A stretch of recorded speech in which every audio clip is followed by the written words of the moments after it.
Sebelumnya kita sudah diskusi, ngobrol-ngobrol ya, tentang PPATK dan kiprahnya selama ini dalam melakukan analisis transaksi keuangan. Kalau ada pendengar yang mau tanya-tanya atau mau telepon, boleh silakan. Anda bisa telepon di 0215869.000, SMS WA 0811806543. Nah, kebetulan banget di hari ini itu ada KTT ke-43 ASEAN yang berlangsung di Jakarta.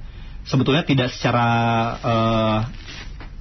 apple to apple atau tidak secara khusus juga PPATK berperan atau ikut serta dalam KTT ke-43 ASEAN di Jakarta ini. Tapi tentu kita pengen tahu ya, kontribusi serta peran dari PPATK terhadap ASEAN atau di kawasan ini seperti apa? Mungkin Pak Novian bisa ngejelasin nih Pak. Iya, baik. Terima kasih Mas Bayu, pertanyaan yang dengan BRI Pak. Sorry Mas BRI. Tentu selaku lembaga yang memang bidang tugasnya mencegah memberantas pencucian uang, PPATK pasti berperan serta terkait dengan KTT ASEAN ke-43 ini. Salah satu peran sertanya kita memperkuat di sektor kedua itu terkait epicenter of growth. Ada 3 pilar kan di KTT ASEAN. Nah, di pilar kedua itu PPATK membantu menstabilkan sistem keuangan di kawasan. Artinya dalam hal ini termasuk ASEAN. Sebagaimana tadi fungsi dan tugas PPATK mencegah pencucian uang, pendanaan terorisme, senjata pembunuhan massal, bahkan yang sedang mengemuka sekarang itu ada green economy atau green financial crime. Itu PPATK turut serta membasmi kejahatan di bidang lingkungan. Ya. Dan salah satu kontribusi dari PPATK yang sudah dilakukan, apakah ada misalnya penandatanganan atau MOU Pak yang dilakukan saat ini di level atau di tingkatan kawasan ASEAN ini? Iya, kalau MOU sebenarnya ada yang sifatnya sebelum KTT ASEAN ini berlangsung, itu sudah kita lakukan sesama FIU atau Financial Intelligence Unit di negara ASEAN seperti Singapura, Malaysia, Laos, Thailand, Filipina. Itu kita lakukan kerjasama pertukaran informasi. Bahkan mungkin informasi tambahan, PPATK dan beberapa FIU tadi di kawasan ASEAN sudah membuat seperti working paper terkait proceed of crime, hasil tindak pidana korupsi. Artinya kita di kawasan ASEAN memetakan apa sih yang dilakukan oleh koruptor-koruptor ini terhadap harta kekayaannya. Kita petakan, kita tukar informasi dengan harapan nanti bisa dibentuk wadah terkait pencegahan maupun mempercepat pertukaran informasi untuk pemberantasan pencucian uang. Antar PPATK negara-negara di Asia Tenggara rutin ketemu nggak sih Pak? Atau rapat gitu misalnya? Atau ada perkumpulannya gitu? Iya. Organisasinya? Kalau secara organisasi ASEAN ini termasuk kawasan Asia Pasifik, itu ada APG namanya, Asia Pacific Group on Money Laundering. Itu rutin paling tidak setahun sekali. Itu dalam konteks wadah FIU. Nah, kalau serta-merta PPATK membutuhkan informasi dari negara tetangga ASEAN dalam hal ini, bahkan plus Selandia Baru dan Australia, itu kapanpun, anytime, terkait pertukaran informasi. Dan itu memang wadah yang dibentuk di negara-negara Asia Pasifik. Sebenarnya bukan Asia Pasifik saja, di Afrika dan Eropa itu ada lembaganya. Dan secara dunia itu wadah besarnya namanya Egmont Group, di mana forum pertukaran informasi sering dilakukan melalui jalur yang sangat aman. Itu Egmont Secure Web namanya.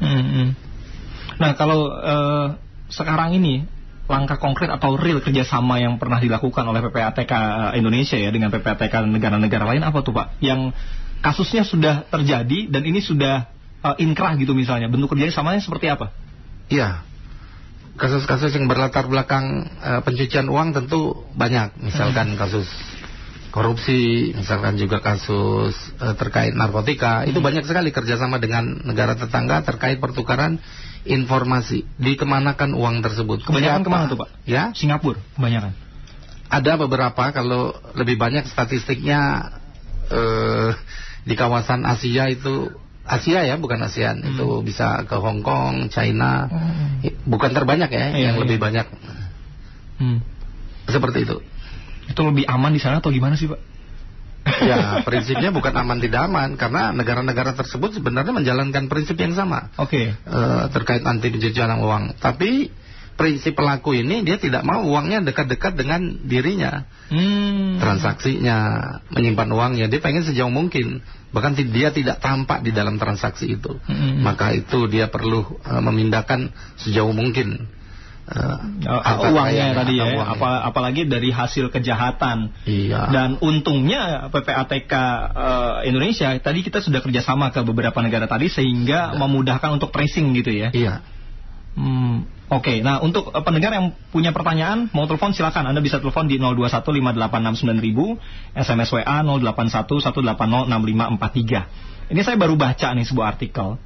PPATK ternyata dalam hal ini juga menerbitkan dokumen Regional Trade Assessment Transnational Laundering of Corruption Proceeds yang memetakan aliran dana kejahatan pencucian uang yang berasal dari hasil korupsi. Ini mungkin bisa diceritain nih sama Pak Novian, ini apa sih sebetulnya? Iya, tadi saya sudah sampaikan di awal.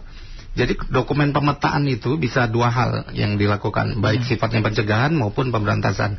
Nah, dari pencegahan terlebih dahulu. Misalkan ada yang namanya tipologi, Mas Berry. Kebiasaan pelaku korupsi atau narkotika misalnya menyeberangkan uangnya secara cash atau tunai. Nah, berarti ada hal-hal yang bisa diperkuat. Misalkan di imigrasi, bea cukai, itu harus bisa mendeteksi, punya alat atau inframerah yang mendeteksi bahwa ada tumpukan uang yang menyeberang, misalkan seperti itu. Nah, regulasi seperti itu kita perkuat di teman-teman di kementerian atau lembaga lain terkait dengan pembawaan uang tunai, atau bahkan ke passenger data penumpang, itu kita bisa perkuat. Nah, dari sisi pemberantasan, ketika jelas aliran dana tadi dia menyuruh pihak-pihak lain misalkan akan mempercepat penelusuran dan perampasan aset, Mas Berry, dari hasil pertukaran informasi tadi. Nah, itu yang kita petakan. Nanti baik Indonesia maupun negara yang favorit misalkan dia lakukan transaksi baik tunai maupun transfer, kita bikin rambu-rambu untuk mempersulit kerja mereka untuk melakukan pencucian uang. Jadi walaupun transaksinya dia pakai uang tunai itu tetap masih bisa di tracing kalau tadi ada aturan-aturan di dalamnya yang meminimalisir supaya nggak bisa di tracing gitu ya. Benar. Kita ambil contoh kalau Mas Berry ke luar negeri misalkan Singapura, pasti ada nanti satu lembar dari bea cukai, apakah Anda membawa uang tunai? Ya, betul. Nah, bisa saja kita bohong, tidak katakanlah. Untuk mendeteksi tidak apa iya tadi kan butuh teknologi tertentu, misalkan di kabin. Nah, itu akan terlihat bahwa uang itu ada warna tertentu kalau dilihat dari X-ray. Nah, itu harus match dan kita tukar-menukar informasi sampai ke situ atau membuat regulasi sampai mendetail ke situ untuk kepentingan penelusuran. Pak, ini juga mungkin jadi pertanyaan oleh masyarakat luas, Pak. Ada yang bertanya ini PPATK kok ada beberapa informasi yang nggak boleh di-share kepada publik, itu kenapa sih sebetulnya? Kalau kami mungkin di media bisa memahami itu, karena khawatirnya nanti ya ketika informasi ini bocor ke publik, justru orang yang sedang dikejar ini justru aliran dananya bisa kabur gitu atau lari. Betul nggak sih kayak gitu, Pak? Iya. Nah, kalau Mas Berry menanya ada larangan, jelas, bahkan ancaman pidana saya dan Pak Nasir itu bisa 4 tahun di penjara kalau membocorkan. Artinya menyampaikan ke pihak yang tidak seharusnya disampaikan. Tapi terlepas dari itu, katakanlah larangan itu tidak ada. Kenapa sih begitu sakral atau begitu intelijen, begitu harus di-keep informasi dari PPATK?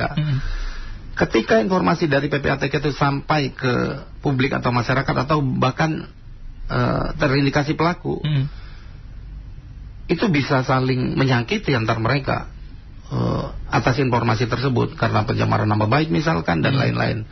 Dan sebaliknya, ternyata informasi dari PPATK itu yang harus diperkuat dengan bukti-bukti lain, terbukti sebaliknya itu uang sah misalkan. Nah, udah jelas kan nama orang tercemar atau golongan kelompok tertentu. Nah, itu bisa sampai ke konflik horizontal bahkan kalau itu bocor ke tangan yang tidak seharusnya. Di sisi lain benar Mas Berry, misalkan ada penjahat kelas kakap, anak buahnya ketahuan di lapangan nih sudah terendus karena bocor informasi sebelum menjadi masuk ke ranah penegakan hukum. Mereka bisa merekayasa segala sesuatu, mengubah alat bukti, atau bahkan melarikan diri. Malah bisa jadi cara untuk bisa mereka lolos dari jerat hukum gitu ya. Iya, atau bahkan mereka tahu PPATK sudah sehebat itu, mereka cari cara-cara lain agar tidak untuk lari deteksi gitu ya. atau lari.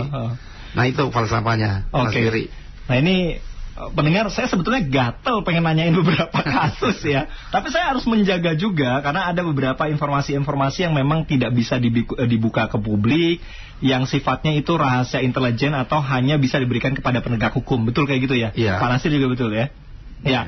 Kita terima penelpon dulu ini Pak. Ada Pak Ridwan di Kalimantan Timur. Kalau di belakang Pak Ridwan ada satu penelpon lagi, silakan Anda bisa telepon di 0215869.000. Nanti kita akan bahas juga sedikit peran PPATK karena udah mau tahun pemilu nih ya, bentar lagi. Tinggal hitungan bulan. Proses pendaftaran bagi capres-cawapres juga sebentar lagi mungkin akan dilakukan. Tinggal hitungan beberapa bulan lagi. Tapi saya mau ke Pak Ridwan dulu di Kalimantan Timur. Halo Pak Ridwan. Halo, selamat siang. Selamat siang Pak Ridwan. Hamzah. Ya, silakan Pak. Narasumber dari PPATK. PP-nya itu apa ya? Kalau tadi kan ATK-nya analisis transaksi keuangan. Nanti itu mohon dijawab sendiri. Nah, terkait dengan itu ya, kita punya PPATK yang meneliti tentang analisis transaksi keuangan ya. Itu saya masih belum tahu sebagai masyarakat awam gitu. Kemudian juga kita punya OJK ya, dan punya DJKN. Nanti mohon dijelaskan, mungkin ada kaitannya ini semua ini lembaga-lembaga ini. Nah, kalau kemarin terjadi Nazarudin bisa ditangkap, Harun Masiku itu kasusnya apa ada ya sama PPATK ini gitu kan? Ini belum. Oh, aliran uangnya gitu maksudnya? Ya. Okay. Ya, terus saya ingin teruskan dengan OJK ya. Ini yang pinjam-pinjaman online ini ada yang legal dan tidak legal gitu kan. Itu kan transaksinya miliaran dan triliunan rupiah. Dari Bapak PPATK ini bagaimana menganalisis itu? Mereka itu berada di mana sih sebenarnya menipu-nipu? Kan operator seluler bisa kita gunakan itu gitu kan. Nah, kemudian GPS juga, dan alat-alat kita sudah mumpuni semua. Jadi bagaimana dari Badan Cyber Sandi Negara dan Badan Intelijen itu untuk bisa mengetahui. Ini saya katakan begini Mas Dery ya, saya rasa koruptor ini saya berbalik ya. Saya rasa ini mereka ini jadi pahlawan korupsi karena mereka jadi orang-orang di internal itu tidak bisa menggunakan uang itu karena korupsi uang barang dan jasa ini selalu tertangkap gitu kan. Kalau itu tidak tertangkap kan itu akan yang jadi pahlawan siapa maksudnya Pak? Orang yang korupsinya. Saya menurut jangan saya. Dong. Kenapa? Gini dulu. Tadinya kan saya tidak prepare sama mereka. Tapi kan kalau tertangkap artinya uang itu kan tidak terjadi transaksi barang dan jasa karena mereka korupsi dan ditangkap sama KPK. Nah, analisisnya kan saya seperti itu. Coba kalau tidak tertangkap. Ya, coba kalau tidak tertangkap. Habis itu uang kan? Iya. Analisisnya, logikanya seperti itu. Oke, jadi ketangkap itu ya bersyukur juga mereka ketangkap gitu ya. Baik, terima kasih. Kalau enggak kan habis. Iya. Terima kasih. Oke, terima kasih Pak Ridwan. Silakan, mungkin Pak Nasir Kongah bisa menjawab tadi apa yang ditanyakan oleh Pak Ridwan. PPATK ini PP-nya apa katanya, dan peran selama ini dari PPATK untuk transaksi keuangan ngapain aja gitu, mungkin kurang lebih seperti itu. Ya, terima kasih Pak Ridwan ya. PPATK itu kepanjangannya Pusat Pelaporan dan Analisis Transaksi Keuangan. Didirikan oleh undang-undang, pertama Undang-Undang Nomor 15, kemudian diubah dengan Undang-Undang Nomor 25, dan yang berlaku sekarang itu adalah Undang-Undang Nomor 8 tahun 2010 tentang pencegahan dan pemberantasan tindak pidana pencucian uang.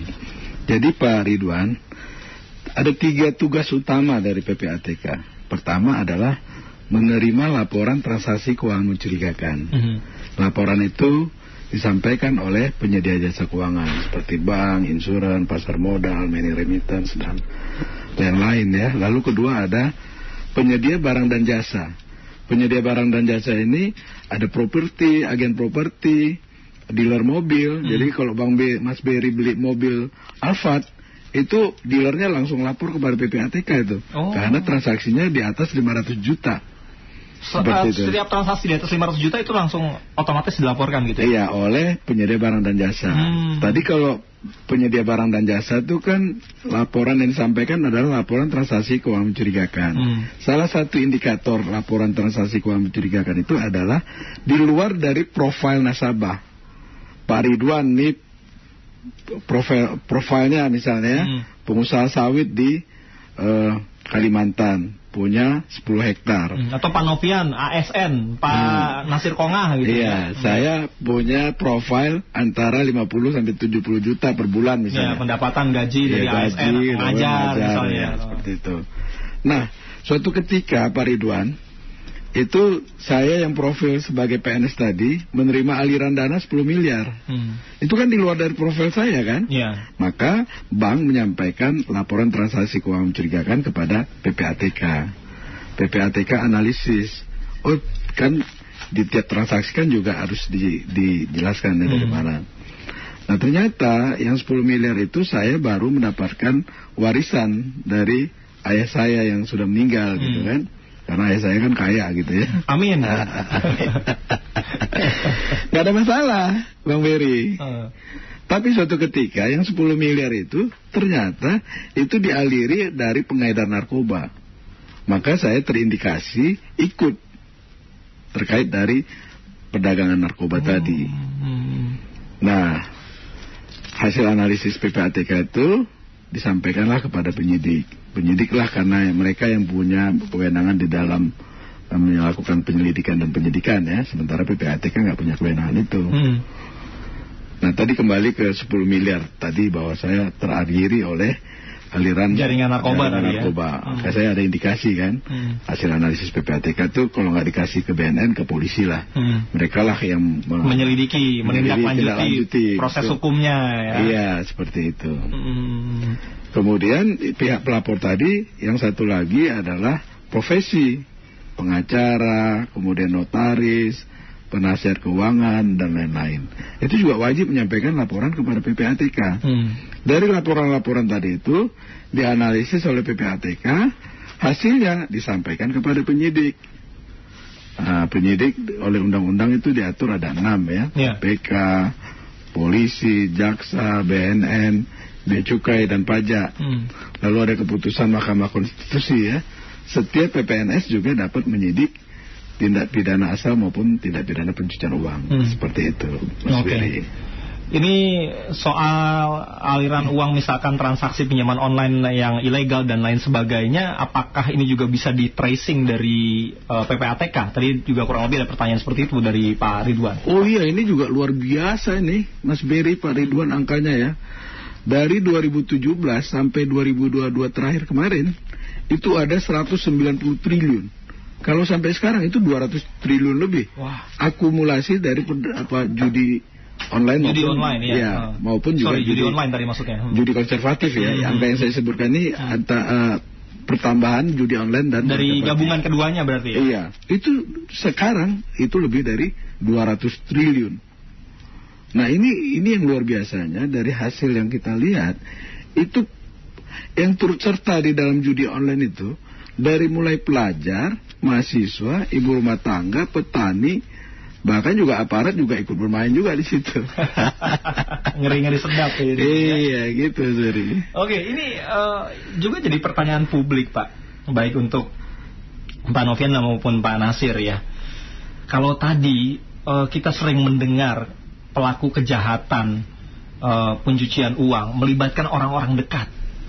Ada anak istri menerima aliran uang, atau misalkan mereka menyumbangkan uangnya ke yayasan tertentu, niatnya nyumbang gitu Pak.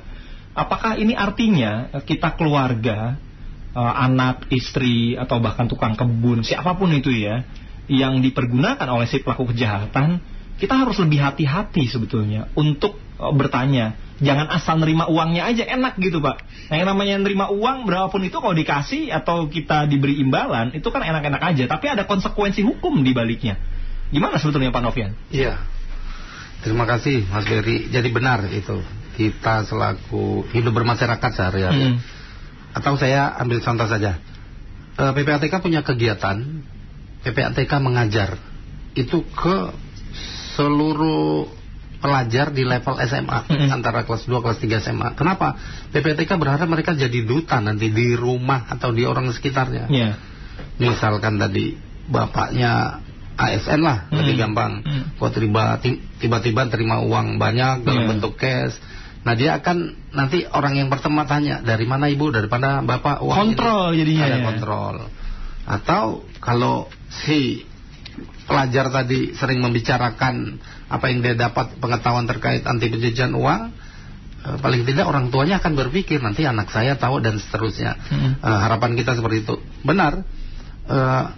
Yang agak sulit nih hubungan suami istri. Waduh. Misalkan iya, mama, papa dapat rezeki nih 1 koper mana sih? Iya. Alhamdulillah. Ibunya bisa beli mobil baru gitu ya. Ibunya pertama curiga, uang dari mana? Ya udah kalau mama nggak mau, oh mau pak, gitu. Nah itu hati-hati sekali. Artinya kontrol di awal harus bisa dijalankan. Misalkan suami atau istri yang bawa uang tadi bisa menjelaskan asal usulnya sehingga tidak terjadi hal-hal yang tidak diinginkan di kemudian hari. Nah, saya ambil contoh tadi Mas bilang di yayasan atau tempat ibadah, bagaimana ketika mereka menerima sumbangan. Lumrah kok di agama tertentu pun mempertanyakan. Bahkan di bank syariah sudah dimulai sekarang. Ada di formulirnya. Uang yang Anda transaksikan terkait gadai emas atau transaksi transfer atau setor tunai ini tidak terkait dengan tindak pidana. Klausul itu sudah ada. Declare berarti kita. Iya, declare tidak terkait. Dan apabila kemudian hari terjadi perkara pidana segala macam, bank tidak dikaitkan dengan. Indikasi bohong misalnya saya atau siapapun gitu ya. Itu di bank syariah sudah, dan itu sudah berjalan berapa tahun. Terlepas dari informasi yang diberikan palsu atau fiktif, hal yang lain. Tapi bank sudah berani memformalkan hal tersebut. Yang kalau kita lihat di budaya timur mungkin agak berlawanan. Orang ada rasa terima kasih, misalkan memberi, kok ditanya, ini uang apa bapak, apa maksudnya ngasih saya, bisa hubungan menjadi tidak baik. Padahal ada timur kita dari zaman dulu sudah seperti itu, memberikan rasa terima kasih dalam bentuk natura, uang, itu hal biasa. Tinggallah dilihat tadi Pak Nasir sampaikan, ada kriteria, jumlah fantastis. Saya kenal situ enggak, cuma nolong nyebrang jalan saja, atau yang sifatnya remeh-temeh kok ngasih uangnya berlebihan. 500 juta gitu misalnya. Iya. Nah itu kira-kira kontrol sosial yang bisa dilakukan. Pak Nasir, kalau ada yang mau ditambahkan silakan Pak. Silakan Pak Nasir. Iya, jadi memang masyarakat itu juga harus peduli juga. Kritis juga kitanya ya. Jangan mau enaknya nerima uang, tapi nanti pas ditelusuri ternyata uang yang kita terima hasil kejahatan, kita ngelak. Menghindar gitu misalnya. Harus jelas lah kita bertanya seperti Pak Noven sampaikan gitu. Karena udah banyak ini artinya korban lah ya, karena merasa dia nggak tahu gitu ya. Padahal diatur di dalam pasal 5 Undang-Undang Nomor 8 Tahun 2010 itu patut menduga dia tidak pelaku aktif dari pencucian uang. Dia hanya menerima uang hasil kejahatan itu tadi. Tapi dia harus patut menduga bahwa itu hasil kejahatan, sehingga kalau dia nggak terima dia tidak jadi masalah, terhindar dari aturan proses hukum tadi ya. Proses hukum. Kalau dia menerima itu ya dia bisa dikenakan pasal 5 dan itu udah banyak. Berarti gini Pak, saya juga harus hati-hati dong kalau misalkan ada teman dekat keluarga pinjam KTP dong. Mau saya pakai untuk membuka rekening gitu misalnya. Nah itu banyak sekali kasusnya. Itu terutama di kasus love scam ya.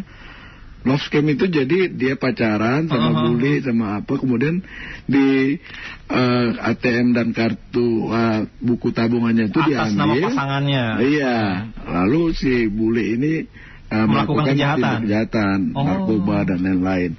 Banyak itu menjadi korban. Jadi harus hati-hati kita. Jangan sampai sembarangan juga memberikan identitas atau yang lain-lain gitu. Gitu Mas Beri. Saya berharap supaya pedulilah ya masyarakat untuk tidak asal menerima saja uang dari pemberian orang per orang ataupun badan gitu ya.